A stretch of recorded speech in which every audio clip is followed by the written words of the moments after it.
So nature plays a very important part in the book. The setting is very, very important. Talk to me more about that.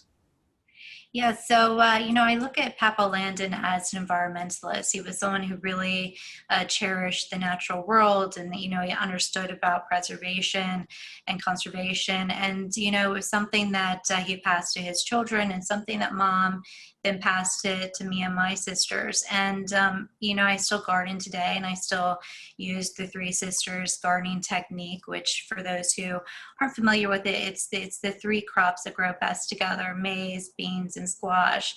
And Landon really instilled in his children this love of gardening and plants, and that even doing the smallest little things in our lives can help the nature around us. And so it was something that he really instilled in his children. And then when it came time for Mom, as she raised us, it was something she really instilled in us. And when I'm gardening or when I'm with the plants, it's when I feel the closest to Papa Landon. And I think, especially now in this current time with the climate crisis, it's so important to make sure that we're doing everything we can. And when I write about Appalachia, Ohio is a region that has been historically taken advantage of because it's so rich in extractable minerals. And so when I, write these different books based in Breathitt, Ohio, I hope that readers are kind of drawn to this area in a way that they want to see it protected. The Appalachian Mountains, which is a setting for the book, the majority of the book is, it's one of the oldest mountain ranges in the world. And so you think about this incredible blessing that we have in our backyard, and it's kind of,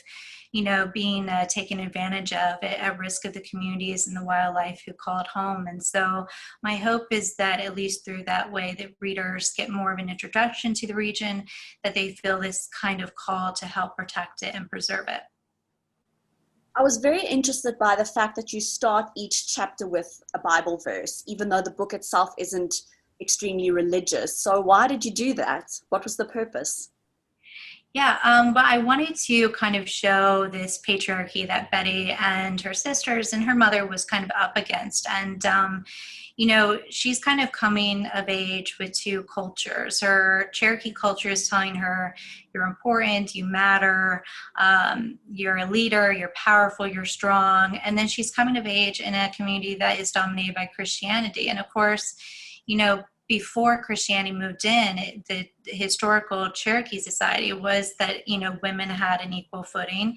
They owned the land, they owned the household, and then it was Christianity that came in and kind of rearranged those roles. It pulled the men in from the woods, and it put them on the land that was owned by the women, and then it kind of put the women into the house, and they were kind of told this is where you belong. And so Christianity definitely changed those gender roles. And for Betty, she's coming of age, she has this Cherokee culture that is telling her she is important, and then she's living in a community where she's told, you have to wear a skirt or dress, you're not as important, the man is always the head of the household.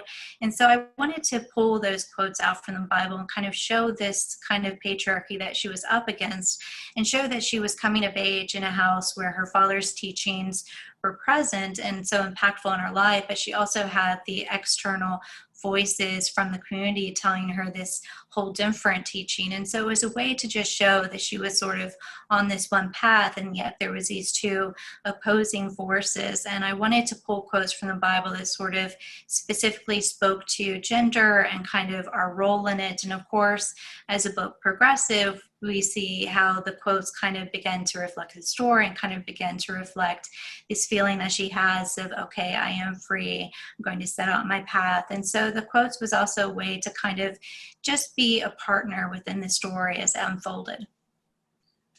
There is a lot of darkness in the book. So, for example, sexual violence, other kinds of violence. How did you balance the dark with the light? But I really wanted to, I really thought it was important to kind of preserve those dark moments as well. When I was doing the sessions with, Mama Alka and the aunts especially, and we're talking about those more kind of tragic, dark moments of their life. And, it was many said, maybe you shouldn't have those sorts of things in there. And and all this stuff. But I really wanted to kind of honor the women and their experiences. And as Mama Alka kind of explained it to me, these things weren't things that she talked about when she was a little girl, because she was abused by both of her parents. And she said, because it was both of them, I thought it was what happened to every child. And as an adult, she became someone who really advocated for openly speaking about these things, because she felt as if there had been someone in the community or someone in the family who openly spoke about them, then maybe it kind of would have served her, or kind of saved her in a way. And the answer were the same way. They really hoped that their stories inspired others who had gone through similar things or who were currently going through similar things. And so I want to make sure that I preserved those elements of their story, and how I balanced it out was making sure that it was also going back to those core ideas, which was the love of the sisterhood, the love of the father and the daughter.